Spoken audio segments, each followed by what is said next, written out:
যে কোনো সময় বন্যার পানিতে ডুবে যেতে পারে নাঙ্গলকোট। বর্তমান টিভি। কুমিল্লার নাঙ্গলকোটে সেতুর উপর সেতু নির্মাণ, এতে ডাকাতিয়া নদীর পাড়ের কয়েকশো পরিবার জলাবদ্ধতার শিকার হয়েছে। শীঘ্রই সেতু ও কচুরিপানা অপসারণ না করা হলে জলাবদ্ধতা সৃষ্টি হয়ে ডুবে যেতে পারে নাঙ্গলকোট। ১৪ গ্রাম নাঙ্গলকোট লাকসাম সড়কের বাঙ্গোডা ইউপির পরিকোট বদ্ধভূমির পাশে ডাকাতিয়া নদীর ওপর পুরাতন সেতু অপসারণ না করে ওই সেতুর উপর ২০১৫ সালে আরেকটি সেতু নির্মাণ করে সড়ক ও জনপথ বিভাগ। পুরাতন সেতু অপসারণ না করায় পলিমাটি জমে পানি চলাচল ব্যাহত হচ্ছে। বর্ষাকালে ভারতের পাহাড়ি ঢল ও কাকড়ি নদী, চাঁদপুরের মেঘনা নদী, লাকসাম ডাকাতিয়া নদীর পানি এখান দিয়ে ফেনী নদী হয়ে বঙ্গোপসাগরে যায়। কিন্তু ডাকাতিয়া নদী ও কাকড়ি নদীর পানি পরিকোট নামক স্থানে আসলে কচুরিপানা জমে প্রায় ১ কিলোমিটার নদী ভরাট হয়ে গেছে। তাই বর্ষার পানি নামতে না পারায় নদীর পাড়ে বসবাসকারী কয়েকশো পরিবার জলাবদ্ধতার শিকার হচ্ছে। বাঙ্গোডা ইউপি চেয়ারম্যান সাইফুল ইসলাম বলেন, বিষয়টি বারবার ঊর্ধ্বতন কর্মকর্তাকে জানানো হয়েছে। পুরাতন সেতু অপসারণ বা কচুরিপানা অপসারণ না করায় জলাবদ্ধতা সৃষ্টি হচ্ছে। কুমিল্লার সড়ক ও জনপথ বিভাগের নির্বাহী প্রকৌশলী সুনীতি চাকমা বলেন, বিষয়টি সম্পর্কে অবগত রয়েছে, দ্রুত সময়ের মধ্যে সমস্যাটি সমাধান করা হবে। যখন আগে যে ব্রিজটা ছিল ওটা ভেঙে পড়ে গেছে, এদিকে ফেনাগুলো আর কাঁচরাগুলো আইসে এখানে জমাট হয়ে থাকে। যেটা দেখতে আছেন এটা হচ্ছে ডাকাতিয়া নদী।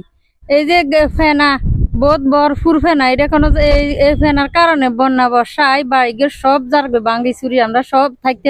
ডাকাতিয়া নদীটা ভরপুর ফেনায় কচুরি ফেলায় ভরপুর হয়ে গেছে। যে কোনো কারণে এটা বর্ষার কারণে আমাদের বাড়িঘরে পানি বেশি হয়ে যাইতে পারে। আমরা পানির কারণে এখানে হয়তো বাড়িঘর রাখি চলে যেতে হইব। একটা ব্রিজ দিছে, ব্রিজ দেওয়ার পরে এখানে আমাদের এখানে কচুরি ফেনা বাজি এমনকি দুনিয়ার ঘাস টাস সব কিছু নষ্ট করে আমাদের এখানে হাজার হাজার লোক আছে, বাড়িঘর আছে, সব ডুবি যায়। আর অল্প একটু বৃষ্টি হলে ধরেন আমরা সব এই বাড়িঘর ছাড়ি দিই, রাস্তায় উঠতে হইব। ১৯৬২ সনে এই নদীটা এই তদানীন্তন আইয়ুব খান সরকার খনন করে। এখন এই নদীটা আমাদের এই নদীটা খনন করার আগে আমাদের দেশে বন্যা হতো। এই নদী দিয়ে স্টিমার, লঞ্চ, আপনার ওই যে নৌকা দিয়ে এটা পারাপার মানুষ বিভিন্ন জায়গায় ব্যবসা বাণিজ্য করতো।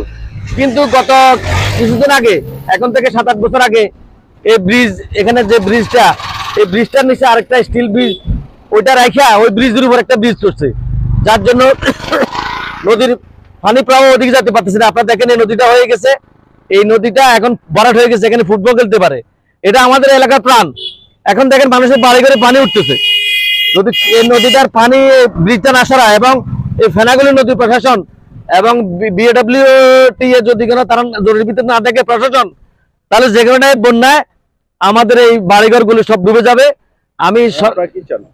আমরা চাই সরকারের সংশ্লিষ্ট মহল, আমাদের MP মহোদয় দৃষ্টি আকর্ষণ, নদী প্রশাসন, BAWT, পানি উন্নয়ন বোর্ড, যারা এটার সাথে সংশ্লিষ্ট সবাই এখানে আসা বিষয়গুলো দেখে যাক। না আমরা যে কোনো টাইমে নাঙ্গলকোটে বন্যা হতে পারে এবং আমরা পুরো নাঙ্গলকোটে ডুবে যেতে পারে। বর্তমান টিভি, সত্য প্রচারে দুর্বার এগিয়ে চলা।